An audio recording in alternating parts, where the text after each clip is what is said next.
Hello student. तो आज का जो हमारा टॉपिक है system development life cycle SDLC। तो ये बहुत ही इंपॉर्टेंट टॉपिक है और एग्जाम के अंदर यहाँ से क्वेश्चन आपको मिल जाएंगे। ओके, तो SDLC को हम पहले समझने की कोशिश करते हैं आखिर क्या मतलब है इसका। तो देखिए, जैसे इसके नाम से पता चल रहा है सॉफ्टवेयर डेवलपमेंट लाइफ साइकिल। अगर हम एक सॉफ्टवेयर को डेवलप करते हैं तो उस दौरान उसकी लाइफ साइकिल क्या रहेगी। ओके, तो चलिए मैं एग्जांपल आपको एक रियल लाइफ से जुड़ा हुआ एग्जांपल बताता हूँ। ठीक है, तो जैसे कार। ओके, कार जो मैन्युफैक्चर करती कंपनियां, ये सॉफ्टवेयर नहीं है, मैं आपको एक रियल लाइफ एग्जांपल बता रहा हूँ ताकि आपको ज़्यादा चीज़ें क्लियर हो जाए। तो कार जब मैन्युफैक्चर करती है कंपनी, तो इन सभी के क्या होता है, स्टेप बाय स्टेप प्रोसेस होते हैं। क्या होता है, स्टेप बाय स्टेप प्रोसेस होता है। जैसे देखिए, फर्स्ट प्रोसेस के अंदर क्या हो जाएगा, उस कार का जो चेसिस बन जाएगा। ओके, फिर उसके बाद उस चेसिस के अंदर कार के क्या जुड़ जाएंगे, टायर जुड़ जाएंगे। उसके बाद उस कार का इंजन जुड़ जाएगा। उसके बाद उस कार का क्या हो जाएगा, आउटर बॉडी स्ट्रक्चर जुड़ जाएगा। उसके बाद उस कार की क्या होगी, टेस्टिंग होगी।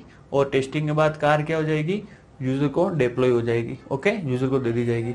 और उसके बाद भी तो उस कार में कोई प्रॉब्लम आती है तो मेंटेनेंस भी दिया जाता है कि 2 या 4 साल 5 साल की जो भी वारंटी गारंटी देता है, उस दौरान अगर कार में कोई भी प्रॉब्लम आती है तो कंपनी वाले उसको आपको सही करके देते हैं। ओके, तो ये पूरी की पूरी क्या है, कार बनने की जर्नी है। बनने से लेके यूजर तक चली गई और उसके बाद मेंटेनेंस की पूरी पूरी जर्नी है। तो इस जर्नी को हम क्या बोलते हैं, लाइफ साइकिल। क्या बोलते हैं, लाइफ साइकिल। सेम इसी प्रकार से क्या होता है, सॉफ्टवेयर में होता है। सॉफ्टवेयर में भी सेम कैसे रहते हैं, आपका सॉफ्टवेयर इनिशियल स्टेज पे आएगा, रिक्वायरमेंट गैदरिंग होगी, फिर एनालिसिस होगी, फिर डिजाइन होगा। ओके, फिर कोडिंग होगी, फिर उसके बाद आपके टेस्टिंग होगा, फिर मेंटेनेंस होगा। तो ये पूरे के पूरे जो फेजेज है किसके अंदर आएंगे, आपके SDLC के अंदर। तो देखिए क्या डेफिनेशन दी हुई है, SDLC stands for software development life cycle. Okay, SDLC is a collection of process which are used to develop a software। ये क्या है, प्रोसेस का कलेक्शन है जो क्या काम आता है, सॉफ्टवेयर को डेवलप करने के लिए। The main aim of the SDLC is to define all the tasks required for developing and maintaining a software। इसका मेन काम क्या होता है, SDLC क्या है, स्टेप बाय स्टेप प्रोसेस है। उन सारे प्रोसेस को मिलाकर हमने क्या बोल दिया, SDLC बोल दिया। ओके, तो इसका मेन काम क्या रहेगा भाई, सॉफ्टवेयर को डेवलप करना और बाद में डेवलप होने के बाद उसको मेंटेन करना। तो सारे के सारे स्टेप बाय प्रोसेस है। तो धीरे धीरे वन बाय वन ये सारे के सारे फेजेज हम समझेंगे। ओके,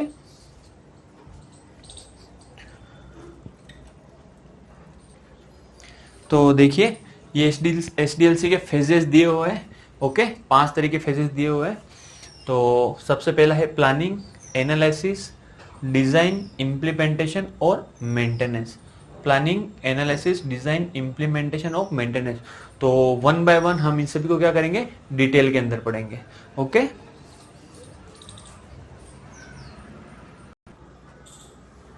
तो देखिए फर्स्ट वाला जो फेज है हमारा, फिजिबिलिटी स्टडी और प्लानिंग। प्लानिंग को फिजिबिलिटी स्टडी भी बोलेंगे और प्लानिंग फेज भी बोलेंगे। ओके, तो इसके अंदर क्या होता है, वन बाय वन हम पढ़ते रहते हैं और देखते रहेंगे। तो बेस्ट एग्जांपल अभी तक हम जो लेके चल रहे हैं वो किस चीज़ का, हम एक मोबाइल कंपनी बनाना चाहते हैं जिसका नाम क्या है, XYZ। और हम क्या चाहते हैं कि भाई जो हमारी कंपनी है मार्केट के अंदर हम XYZ की एक मोबाइल कंपनी लॉन्च करें और वो भी मार्केट को कैप्चर करें। ओके, तो इसके रेफरेंस में अगर आप एग्जांपल से समझोगे तो आपको चीज़ें ज़्यादा क्लियर होगी और ज़्यादा याद होगी। चलिए, define the problem and scope of existing system. यही बोल रहा है कि मार्केट के अंदर अगर मैं एक कंपनी चलाना चाहता हूँ मोबाइल XYZ की, तो पहले मैं क्या करूँगा, मार्केट के अंदर और कौन सी कंपनी चल रही, मान लीजिए मार्केट के अंदर ABC नाम की अलग से और कंपनी चल रही है, तो उसके बारे में मैं क्या करूँगा, रिसर्च करूँगा। स्कोप ऑफ एग्जिस्टिंग सिस्टम, इसका मतलब क्या है कि इस कंपनी की लिमिटेशंस कहाँ तक है। जैसे मार्केट के अंदर ये कंपनी ने लॉन्च किया अपना 3G फ़ोन और 4G फ़ोन, और मार्केट के अंदर आने वाले फ्यूचर के अंदर मैं देख रहा हूँ कि 1 2 या 3 साल के अंदर 5G की डिमांड बढ़ने वाली। तो अब भी जो ये कंपनी है लिमिटेड है कहाँ तक है, अपने 4G फ़ोन तक। तो अगर मैं मेरी कंपनी अगर नहीं चलाना चाहता हूँ तो मैं क्या करूँगा, उसके अंदर 3G plus 4G plus 5G एक एक्स्ट्रा फीचर्स डालूंगा। उससे क्या होगा कि मेरे जो कस्टमर है इस कंपनी से मेरी ओर क्या करेंगे, मूव करेंगे। ओके, एडिशनल चीज तो आपको डालनी पड़ेगी, वो देखिए यहाँ पे लिखा हुआ overview of the new system and determine its objective. नया सिस्टम का ओवरव्यू और उसका ऑब्जेक्टिव क्या होगा। ऑब्जेक्टिव क्या होगा, ज्यादा ज्यादा मार्केट कैप्चर करना। मार्केट कब कैप्चर करोगे, जब आप उनको नई चीज ला के दोगे। तो मैं क्या करूंगा, मेरी कंपनी के अंदर 5G सर्विसेज दूंगा, ओके, उसका प्रोसेसर स्ट्रॉन्ग बनाऊंगा, उसका ओएस स्ट्रॉन्ग बनाऊंगा, और कम रुपए के अंदर ज्यादा उसको फैसिलिटीज दूंगा। अच्छा मेगापिक्सल का कैमरा उसको दूंगा, आई बात समझे, फ्रंट मेगापिक्सल, सेल्फी वाली जो कोई नया फंक्शनलिटी चल रही है उसको एड ऑन करूंगा। तो उससे क्या होगा, जो मार्केट कैप्चर है वो मेरा क्या धीरे धीरे क्या करने लग जाएगा, बढ़ने लग जाएगा यूजर नीड के according. Okay, decide project schedule, ये तो हो गया कि भाई आपको क्या ऑब्जेक्ट लेके चलना है। ओके, अब आपको इसका अकॉर्डिंग क्या बनाना है, शेड्यूल डिसाइड करना है। शेड्यूल मतलब क्या होगा, एक टाइम टेबल। ओके, कि जैसे आपको कंपनी स्टार्ट करनी है तो कंपनी का रजिस्ट्रेशन करवाना है। ओके, उसके बाद कंपनी की कमिटी की मीटिंग लेनी है, जो भी कंपनी के अंदर बोर्ड ऑफ मेंबर्स होंगे उन सब की।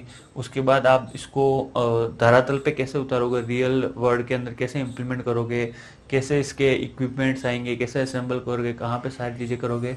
तो धीरे धीरे धीरे धीरे धीरे क्या होगा, ये सारी चीजें चलती रहेगी। तो इसके लिए आपको सबसे पहले क्या बनाना पड़ेगा, एक खाका बनाना पड़ेगा, ये एक शेड्यूल बनाना पड़ेगा, ये एक टाइम टेबल बनाना पड़ेगा। Okay, feasibility report for the entire project is created at the end of this phase, ये वेरी इंपॉर्टेंट है।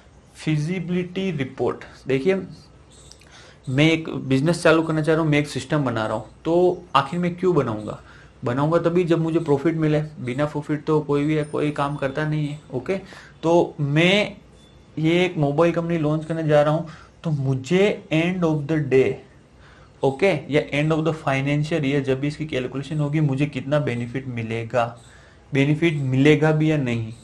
आई बात समझ में ना भाई, मार्केट में ऐसा तो ही नहीं मेरी कंपनी आएगी 5G, इसको देख के बहुत सारी कंपनियां और आएगी 5G, तो कस्टमर मेरा ही इक्विपमेंट क्यों परचेज करेंगे। तो इन सारी चीज़ों का आपको एनालिसिस करना पड़ेगा कि cost point of view, cost के हिसाब से इसका क्या निकलेगा, फिर technical point of view, functional point of view. तो ये क्या अलग अलग थोड़े क्राइटेरिया है, वो हम फिजिबिलिटी स्टडी पढ़ेंगे डिटेल के अंदर, तब ये सारी चीज क्लियर होगी। मेनली जो मोटे तौर पे भी आपको ध्यान रखना वो है कॉस्ट। ओके, फिजिबिलिटी का मेनली मतलब ये होता है कि भाई कॉस्ट के तौर पे कहीं मुझे नुकसान तो नहीं होगा अगर मैं सिस्टम को मार्केट के अंदर सेटअप करूं। तो इसलिए फिजिबिलिटी रिपोर्ट होती है, बहुत इंपॉर्टेंट होती है। वो ये बताते हैं कि हाँ अब आपको इस स्टेप के बाद आगे मूव करना है नहीं। अगर ऐसा लग जाता है कि भाई इसकी फिजिबिलिटी रिपोर्ट बिल्कुल अप टू मार्क नहीं आ रही है, कुल मिला के अगर मैं इस बिजनेस को या इस सिस्टम को सेटअप करता हूँ तो मुझे भविष्य में लॉस होने के चांसेस बहुत है, तो क्या करेंगे, यहीं से वाइंड अप कर देंगे और सिस्टम को लॉन्च नहीं करेंगे। और लगता है कि नहीं आने वाले समय के अंदर 2-5 साल के तो मुझे यहाँ पे इसमें बेनिफिट दिख रहा है, तो क्या करेंगे, इस प्रोजेक्ट है इस सिस्टम को आगे परस्यू करेंगे। ओके, तो ये पूरा का पूरा किस फेज के अंदर आता है, फिजिबिलिटी स्टडी और प्लानिंग। तो ये जो पॉइंट्स है बहुत इंपॉर्टेंट है, क्वेश्चन यहाँ से आते हैं एग्जाम के अंदर, तो जस्ट स्नैपशॉट ले लीजिए आप। तो देखिए सेकेंड वाला जो हमारा फेज है, एनालिसिस एंड स्पेसिफिकेशन। तो इस फेज के अंदर क्या होगा देखते हैं हम one by one. Gather, analyse and validate the information. इसका मतलब क्या है कि आप क्या बनाना चाहते हो, एक नया मोबाइल बनाना चाहते हो। अब मोबाइल तो बनाना चाहते हो, आपने सोच लिया, पर इसके लिए मुझे किस किस चीज़ की रिक्वायरमेंट होगी। क्या मुझे इसको मोबाइल को बनाने के लिए जो हार्डवेयर कंपोनेंट्स की ज़रूरत होगी, क्या सॉफ्टवेयर की ज़रूरत होगी, क्या इसके अंदर मुझे स्किल लेवल की ज़रूरत होगी, या अनस्किल लेवल से भी मेरा काम चल जाएगा। तो ये सारी चीज़ें क्या करनी पड़ेगी, आपको उस समय सोचनी पड़ेगी। तो देखिए आपको किस मटेरियल की ज़रूरत पड़ेगी मोबाइल मैन्युफैक्चर के समय, आपको किन किन हार्डवेयर कंपोनेंट्स की ज़रूरत पड़ेगी, सॉफ्टवेयर के अंदर आप किस लैंग्वेज का यूज़ करोगे, ओके, और कौन सा ऑपरेटिंग सिस्टम आप जो अभी चल रहा है मेनली एंड्रॉइड वो आप यूज़ करोगे। तो ये सारी चीज़ें क्या है, रिक्वायरमेंट गैदरिंग के भाई अभी जो मैं एक मेरा मोबाइल बनाना चाहता हूँ, रिसोर्सेज सारे इकट्ठे करना। Define the requirement in prototype of the new system. Prototype में मतलब क्या हो गया कि नए सिस्टम के क्या हो गए, रूल्स सेट करना। ओके, थर्ड देखिए, evaluate the alternatives and prioritise the requirement. देखिए यहाँ से क्वेश्चन भी आया हुआ है एग्जाम में कई बार, तो ये ध्यान रखना है।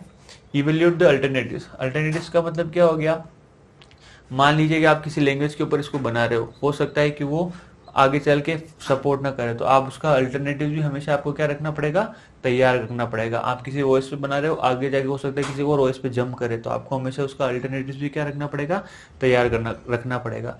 ओके, और प्रायोरिटाइज द रिक्वायरमेंट, यहाँ देखिए इसको प्रायोरिटाइज भी बोल सकते हैं और रैंक भी बोल सकते हैं। यहाँ से क्वेश्चन आया हुआ है रैंक से, है ना।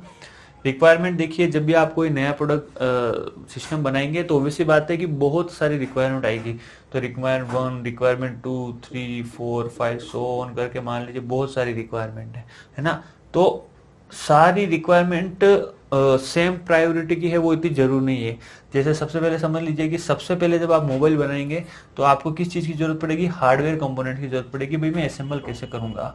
ओके, और जैसे और ये सबसे पहले मोस्ट हाई प्रायोरिटी पे, और डिजाइनिंग पार्ट कहाँ रहेगा आपका, बाद में रहेगा। तो सबसे पहले आपको क्या करना पड़ेगा, प्रायोरिटाइज करना पड़ेगा कि सबसे पहले हार्डवेयर कंपोनेंट मुझे असेंबल करना है, भाई किस चीज़ का मैं यूज़ करूंगा। ओके, मदरबोर्ड किसका यूज़ करूंगा, जो चिप है उसके अंदर किसका यूज़ करूंगा, रैम कौन सी यूज़ करूंगा, कितने जीबी तक यूज़ करूंगा। तो सबसे पहले आपका क्या रहेगा, हार्डवेयर कंपोनेंट रहेगा।